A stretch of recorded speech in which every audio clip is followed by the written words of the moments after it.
My phone buzzes against the metal nurse's station counter, the fraud alert notification cutting through the steady beep of monitors in the ICU.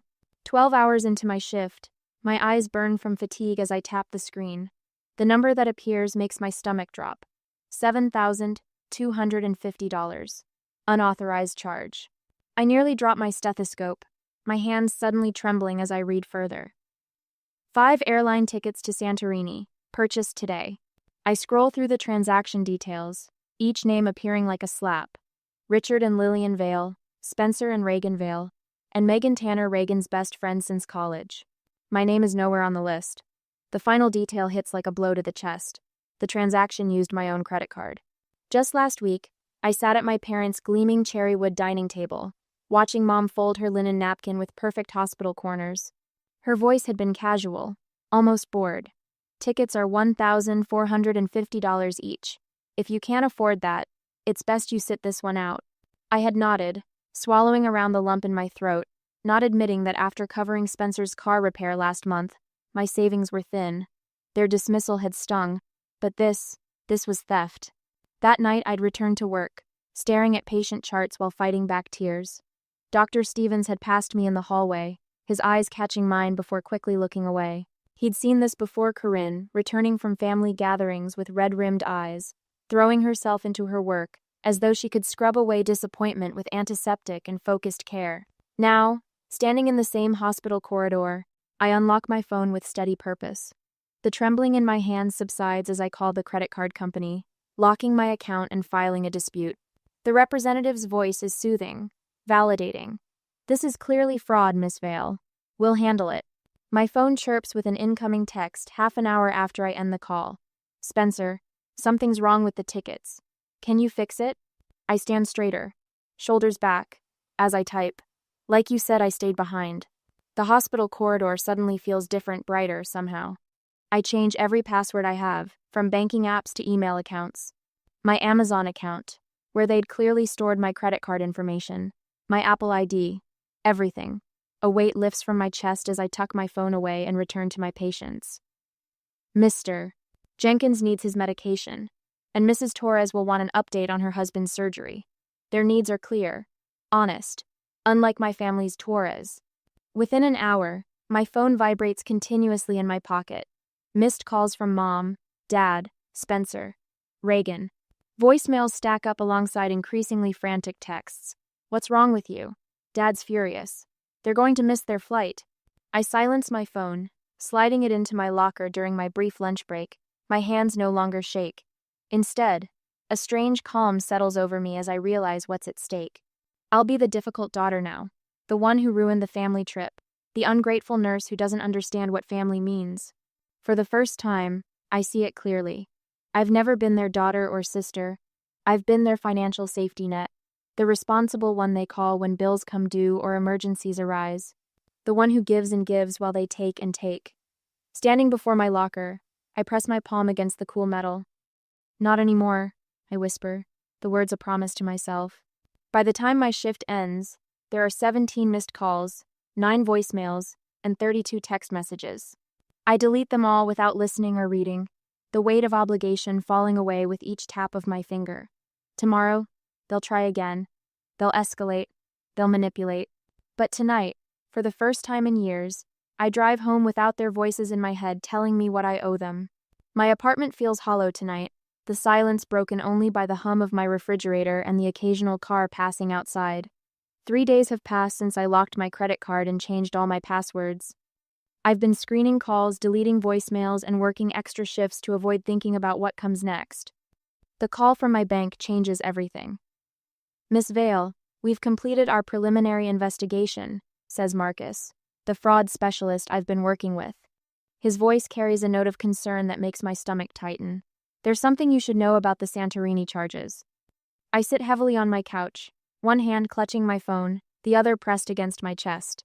"What did you find?" "The authorized user account that made those purchases, it belongs to Spencer Vale." My breathing exercises fail me as my heart races against my ribs. That's impossible. I removed Spencer as an authorized user 2 years ago when he got married. According to our records, the account was reactivated 4 months ago through our online portal using your login credentials. The room tilts slightly. Not an impulse theft. Not a desperate moment. 4 months of planning, of deliberate deception. From my own brother. There's more. Marcus continues, his voice gentle now. We found a pattern of smaller purchases dating back to when the account was reactivated. Electronics stores, restaurants, sporting goods. I press my eyes shut as memories flash through my mind like a sickening slideshow. The lease I co-signed for Spencer's first apartment, the emergency loan when Reagan's car broke down, the expensive birthday gifts I couldn't afford but bought anyway because that's what family does. 12 years of financial support, culminating in theft. The total unauthorized charges, including the airline tickets, come to $9,540. My breathing steadies as something hardens inside me. Thank you, Marcus. I want to pursue this to the fullest extent. We'll continue our investigation, Miss Vale. In the meantime. My phone beeps with an incoming call. Mom. Again. I need to go. I tell Marcus. Please email me your findings. I switch to Mom's call, putting it on speaker as I stand and walk to my living room window. Rain patters against the glass, distorting the streetlights below into watery stars. Corinne, this has gone on long enough. Mom's voice fills my apartment, sharp with impatience. Your father and I have been trying to reach you for days. I've been busy. The rain intensifies, matching my mood. Too busy to respond to your family? Spencer and Reagan are devastated about their trip. Their trip on my credit card. Dad's voice cuts in. Honey, this is all just a misunderstanding. A misunderstanding, I repeat, watching raindrops race down my window. Is that what we're calling fraud now? You're overreacting, Dad says, his tone dismissive. These things happen in families. Theft happens in families? Good to know. Spencer's voice joins the chorus. Sis, I meant to ask you first. Things got hectic with planning, and I just stole $9,000 from me? My voice remains steady, surprising me. It wasn't like that. Reagan's tearful voice pierces through. You're ruining everything for everyone because you're jealous. You always do this, make everything about you when we're trying to be happy. I press my forehead against the cool glass. How long have you known Spencer was using my card, Mom? The silence stretches until Mom clears her throat. Well, he mentioned borrowing it for some small things. We assumed you were aware. You assumed. The rain blurs the world outside, matching my vision. Is this how you repay everything we've done for you? Mom's voice hardens. After all the sacrifices we made? Your father's retirement party is next month. How will this look? I turn away from the window. Like theft has consequences? Don't be dramatic, Dad interjects. Remember who co-signed your nursing school loans. This family has always supported you. The threat isn't subtle.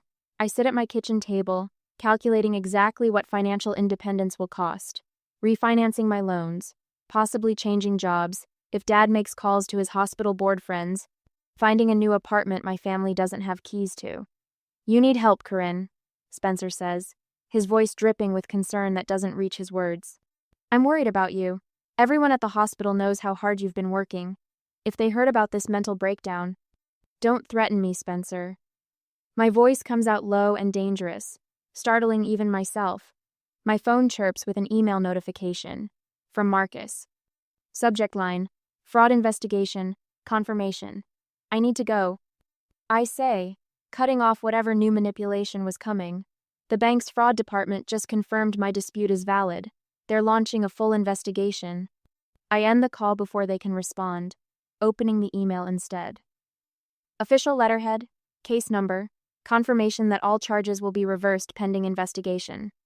As I set my phone down that night, I wonder if I should simply distance myself from my family or formally document every penny they've taken.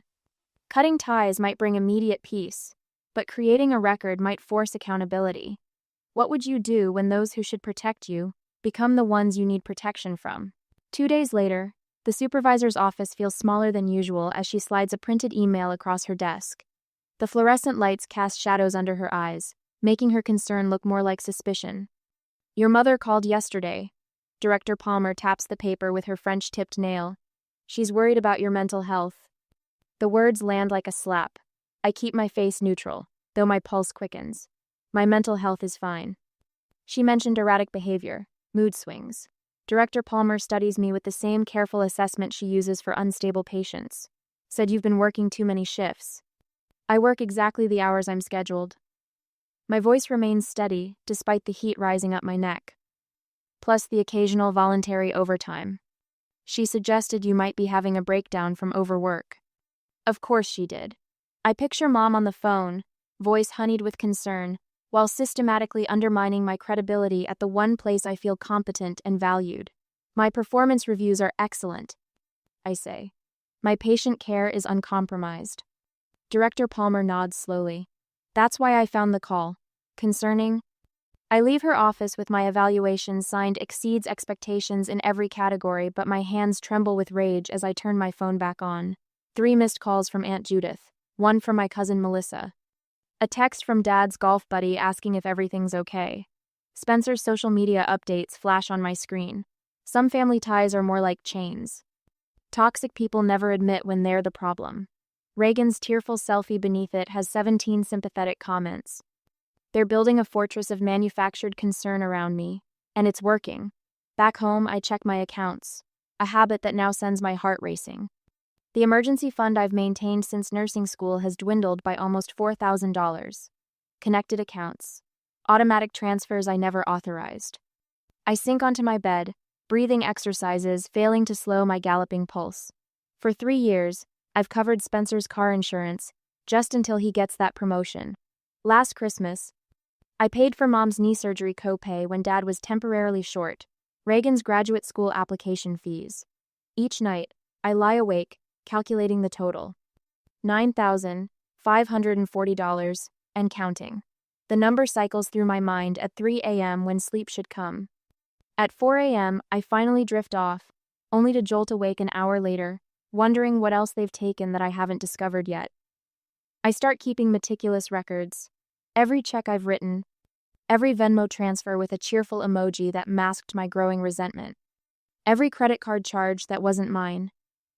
Just gathering documentation for my accountant, I tell the bank representative who helps me access 2 years of transaction history later that morning. His eyes hold a flash of recognition he's seen this before. My phone continues to buzz with concerned relatives. Each night, I record audio notes in a password-protected app. The 12th of April. Spencer claimed his checking account was frozen due to suspected fraud. Borrowed $600 for rent. Still hasn't repaid despite 3 promotions since then. May 29th. Mom suggested I was being obsessive about money when I mentioned Spencer's unpaid loans. The 8th of July. Dad claimed he never heard about Spencer using my credit card until now, despite being at the airport with him when the charges were declined. The recording keeps my thoughts ordered, when their voices threaten to drown out my own certainty. Wednesday morning next week, I arrive for my shift to find a coffee cup on the nurse's station counter with my name written on it. Doctor. Stevens nods from across the corridor, his silver hair catching the light. Under the cup is a folded note. Whatever you're going through, you're handling it with grace. Some family trees need pruning to stay healthy. The small kindness nearly breaks me. I tuck the note into my pocket and carry its weight like armor through my shift. That evening, a knock at my apartment door makes my stomach clench. Through the peephole, I see Dad's weathered face, the familiar creases around his eyes deeper than usual. Your mother sent me to reason with you, he says as soon as I open the door, not bothering with hello. This whole thing is getting out of hand. I step back, allowing him in but maintaining distance. It got out of hand when you watched Spencer steal from me and said nothing. Dad sighs heavily, setting his keys on my counter with the presumption of someone who expects to stay a while. Look, I know Spencer made a mistake. A mistake is accidental. He deliberately used my card for months. He's offering to pay back half, Dad says, like he's presenting a generous settlement. We can smooth this over before your mother's birthday next month. I laugh, the sound hollow even to my own ears. Half of money that was stolen from me. He's family, Corinne. So am I. The words come out stronger than I expected. I'm not angry that you need help. I'm angry that you took without asking. Dad's face shifts, surprise replacing his practiced patience. We didn't. You did, all of you, for years. I realize as I say it that it's true this isn't about one credit card charge.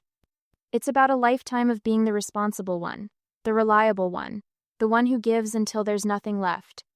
We're your family, Dad repeats, as if the word alone should erase everything. Family asks, Family respects boundaries. Family doesn't drain someone's emergency fund and then call their boss to question their mental stability. Dad leaves without the reconciliation he came for, and I slide the deadbolt behind him with a finality that feels like freedom. The next morning, my phone pings with an unexpected message from Elise, Spencer's ex-wife. I saw Spencer's posts. You should know he did the same to me. I have records of everything if you need them. Dr. Stevens catches me in the hallway later that day. We're short-staffed next weekend.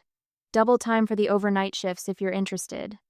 I notice he doesn't ask why I need the money or offer sympathy, just practical support with no strings attached. The contrast to my family's constant demands is startling. That night, I open a fresh spreadsheet. Line by line, I document every loan, every gift, every financial contribution I've made to my family over the years. The final figure, $9,540, stares back at me, a precise accounting of years of financial manipulation. As I work, an email arrives from Aunt Judith. Needed to discuss some inconsistencies in the family trust accounts. Call me when you can. My finger hovers over the share button on my spreadsheet, the family group chat one click away. For the first time in years, I feel not just anger, but power, the clean, clarifying power of truth backed by evidence. The invoice is ready to send. The sun streams through my kitchen window as I finalize the invoice. I'm using accounting software from the hospital's financial literacy workshop designed for billing insurance companies, not family members. Each entry appears in crisp, professional formatting. Dates, descriptions, amounts, all categorized with clinical precision. My fingers hover over the keyboard, steady now, unlike when I discovered the credit card theft. As of the 1st of June, I will no longer be contributing financially to the family. Repayment is expected within 45 business days. I type the words and attach the PDF. $9,540, every cent accounted for, every loan documented. I hit send before I can second-guess myself, watching the email whoosh away to 5 recipients: Mom, Dad, Spencer, Reagan, and Aunt Martha, who manages the family trust. My phone rings within minutes. I ignore it, focusing instead on forwarding Elise's evidence to Aunt Martha in a separate email. Spencer's ex-wife had messaged me last night with bank statements showing a pattern of financial manipulation dating back years. I should have shown you these when we were still married. She wrote, I was afraid no one would believe me. Aunt Martha's response arrives while I'm packing an overnight bag. I've noticed financial irregularities in Spencer's trust withdrawals. This explains quite a bit. Can we speak when you return? A weight lifts from my shoulders as I book a weekend getaway to Asheville, a small bed and breakfast nestled in the Blue Ridge Mountains. 3 hours away, just far enough to be unreachable. I power down my phone before pulling out of my apartment complex, savoring the silence. The family chaos erupts while I'm gone. Dr. Stevens gives me the highlights when I return to work Monday morning, his salt and pepper eyebrows raised over reading glasses. Your brother has been busy, he says, sliding a coffee across the nurse's station. He's telling everyone you doctored those financial records to make him look bad. I take a sip, unsurprised. Let me guess, it backfired? Spectacularly. That ex-wife of his, Elise? She posted additional evidence to the family group chat. Bank statements, text messages, the works. Your cousin Caroline called me looking for you. Said she always wondered where your brother's money came from. I shake my head, remembering Mom's frantic voicemails. 8 of them waited when I turned my phone back on, each more desperate than the last.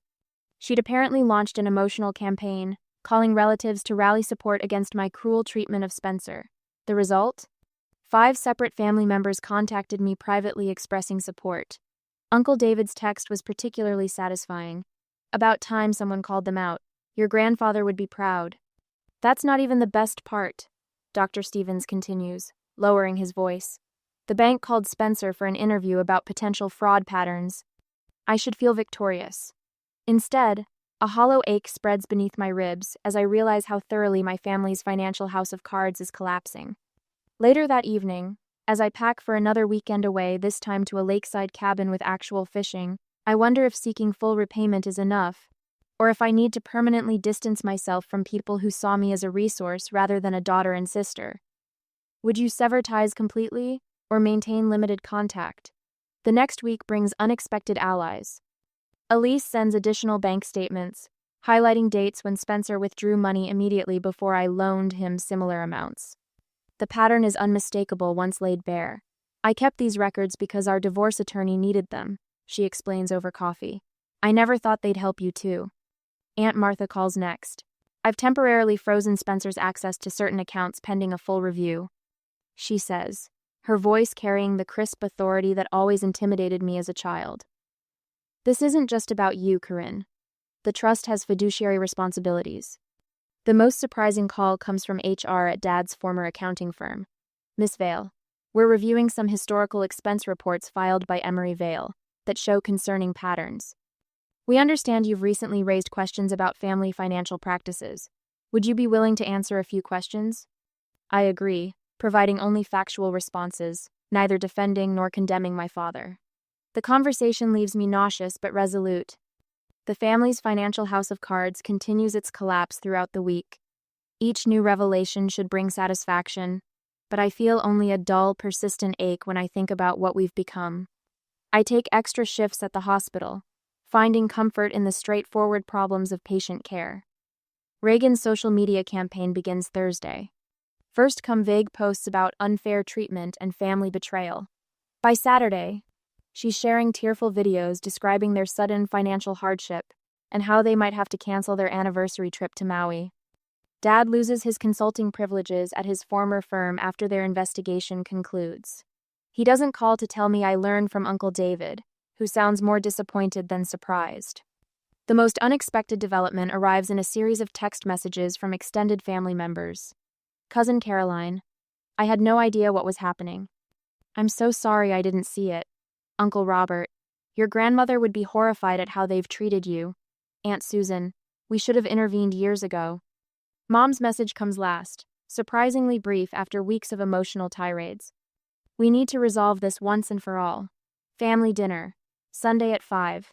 Your father and I will cook. I stare at the screen, sensing the final confrontation approaching. For the first time in years, I feel no obligation to say yes. On Sunday, I arrive at my parents' house 15 minutes early, parking across the street rather than in the driveway. The April sun warms my face through the windshield as I review my notes one last time. Each figure, each date, each transaction, meticulously documented. I've prepared for this meeting, like I would for the most critical patient handoff. My phone buzzes with a text from Mom. We're ready whenever you are.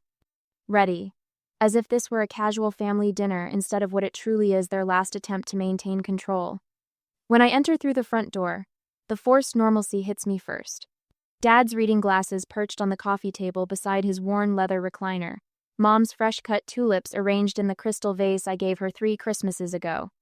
The familiar scent of lemon furniture polish. Spencer and Reagan sit stiffly on the sofa, their usual sprawl replaced by perfect posture. Spencer's hair is neatly combed, Reagan's makeup subdued. This calculated presentation isn't lost on me. Corinne, Mom says, her smile tight as she motions to the armchair facing all of them. Thank you for coming. We've been so worried. I take the seat, setting my messenger bag beside me. I appreciate the concern. Dad clears his throat, fingers tapping a nervous rhythm against his knee. We think there's been a misunderstanding about the credit card situation. A misunderstanding? I repeat, the word hollow. We'd like to propose a compromise, Spencer says, leaning forward with uncharacteristic earnestness. We can arrange partial repayment of the airline tickets if you'll drop this whole investigation. Mom nods eagerly. It's what's best for moving forward together as a family. As a family, Dad echoes, his gaze skittering away from mine. I let the silence stretch between us until Mom shifts uncomfortably in her seat. You know, she says finally, voice dropping to a concerned whisper. Dr. Hendricks mentioned you've been under tremendous stress at the hospital lately. Sometimes stress can make us vindictive about small misunderstandings. The familiar heat rises in my chest, but this time, I welcome it. This anger has become my compass. I brought something to share with you, I say, reaching into my bag. I pull out a leather portfolio, my graduation gift from Dad when I finished nursing school, and place it on the coffee table. Inside is a stack of papers, organized by date, credit card statements, bank transfers, text messages. Each page represents a moment when my family treated my financial stability as their emergency fund. This is 8 years of financial manipulation. I say, voice steady as I lay out the pages one by one. Spencer's car repair, Reagan's boutique debt, the property tax you couldn't cover last year, Dad. Their eyes track my hands as I arrange the evidence between us. I've found a new apartment, I continue. One you don't have keys to. Spencer's jaw tightens. Corinne, I've refinanced my nursing school loans without your co-signatures, I add, looking directly at my father. The paperwork was finalized yesterday. Mom's face pales. You can't possibly afford the interest rate on your own. I can, and I do. I straighten the edges of the papers. I don't need to prove myself to people who see my success as their safety net. Dad's shoulders slump. We never meant. This isn't about money. I interrupt, surprising myself with my calm. It's about respect. It's about boundaries. You've taught me that I'm only valuable to this family when I'm useful. Dad looks up, something shifting in his expression. We've taken advantage of your reliability, he admits quietly. For years. Mom shoots him a warning glance, but he doesn't look away from me. I stand, walk to the entryway table, and retrieve my set of house keys from my pocket. The metal feels cold against my palm as I place them on the polished wood with a soft click. What are you doing? Mom demands, rising to her feet. Setting boundaries. After everything we've done for you, she says, voice trembling. The dance lessons, the college application fees, That's the problem, I cut in. You think basic parental support was a loan I need to repay forever. The silence that follows feels electric. Spencer stares at the floor, then looks up with reddened eyes. I used your card without permission. He confesses, voice cracking. Not just for the tickets. For months. I knew your Amazon password. I set up autofill for your card information. Reagan's composure finally breaks. I knew about it, she whispers. We both did. Your card was declined at the airport because we'd already maxed it out on other things. I absorbed this final betrayal with unexpected steadiness. And you, I say, turning to Dad. Did you know too? He nods once, unable to meet my eyes. I can't do this anymore, I tell them, retrieving my portfolio but leaving the keys. I deserve better than being your ATM. As I reach the door, Dad calls after me. Will we see you again? I pause, hand on the doorknob. That depends on whether you want a daughter or a bank account. The door closes softly behind me. I walk to my car without looking back, the weight of their expectations finally lifted from my shoulders. 3 weeks later, rumors reach me through hospital gossip. Spencer's facing potential fraud charges from his own bank, apparently. My credit card wasn't the only one he'd been using. Mom and Dad have gone silent, their usual weekly calls conspicuously absent. Dad shows up at my new apartment on a rainy Tuesday evening. His eyes are bloodshot as he stands in my doorway, refusing to come inside. I enabled all of it. He says simply, I should have protected you, not used you. I'm sorry, Corinne. I accept his words with a nod but make no promises. The following month, a certified envelope arrives at my apartment. Inside is a check for exactly $9,540, the precise amount from my invoice. No note accompanies it. None is needed. As I place the check on my kitchen counter, I realize with startling clarity that freedom isn't about forgiveness. Sometimes, it's about finally being seen. 3 months later, the light streams through uncovered windows in my new apartment, casting warm patterns across freshly painted walls. No more of the murky beige that had surrounded me for years now. Vibrant teal and sunny yellow brighten every corner. I hang a watercolor landscape, one I painted myself last weekend, adjacent to the window where morning light hits it perfectly. My phone chimes from the kitchen counter. For the first time in months, my shoulders don't tense at the sound. No more dread when checking notifications. No more anxiety about unexpected charges or family demands. How's the new place looking? Doctor. Stevens texts, with a photo of houseplants from the hospital gift shop. I send him a quick photo of my expanding collection, already thriving on my eastern-facing balcony. Beyond the plants, Denver's skyline glimmers in the distance. After my shift tonight, I'm leading a financial literacy workshop for new nurses. Protecting your financial health while caring for others seemed like the perfect topic after everything I've learned. Already, 3 younger nurses have scheduled private consultations about family financial boundaries. My easel stands in the corner, no longer collecting dust in storage. Last night, I stayed up until 2, working on a landscape of the Colorado mountains where I'll be hiking this weekend. The freedom to lose myself in painting again feels almost decadent after years of not enough time. My phone chimes again. This time, it's a family group text, another Vail family gathering next weekend. Mom has included me in the invitation list, her first attempt at contact since the check arrived. I type a simple response. Thank you for thinking of me. I have other plans that weekend. No apologies, no elaborate excuses, just a clear, calm boundary. Instead, I'll be meeting Jonah for dinner at that new restaurant overlooking the river, our third date. The anesthesiologist's calm presence and direct communication style have been refreshing after years of navigating my family's emotional minefields. Last week over coffee, he asked about my family. The question didn't trigger my usual anxiety. We're taking some space from each other right now. I told him, surprised by how easily the words came. They crossed some boundaries I needed to establish. He nodded, understanding without demanding details. Family relationships can be complicated. Doesn't mean they're bad people or that you don't love them. Exactly, I replied, grateful for his perception.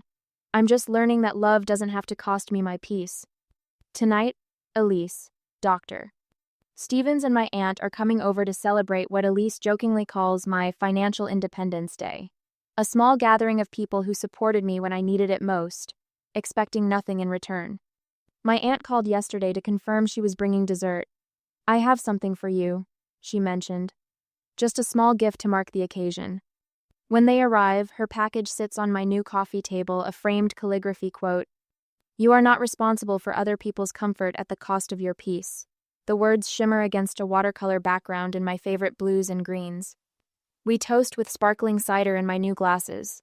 To boundaries that protect peace, Dr. Stevens offers, and people who respect them. 2. The next morning, I drive to Denver Memorial Hospital's foundation office. The woman behind the desk looks surprised when I hand her a check for exactly $9,540. I'd like this to establish a scholarship for nursing students who are supporting family members. I explain. Sometimes the caregivers need care too. Walking back to my car, I feel lighter than I have in years. On my dashboard sits my confirmation for the Advanced Cardiac Certification program I've applied for, alongside a brochure for the Telluride weekend Jonah suggested for next month. Back home, I pause before the shadow box hanging in my living room, the cashed check from my family mounted beside my old house keys. Not a trophy of victory, but a reminder of growth. Standing on my balcony, I water my new plants as morning light spills across the city.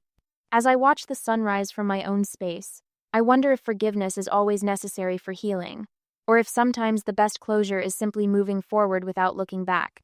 What would you choose?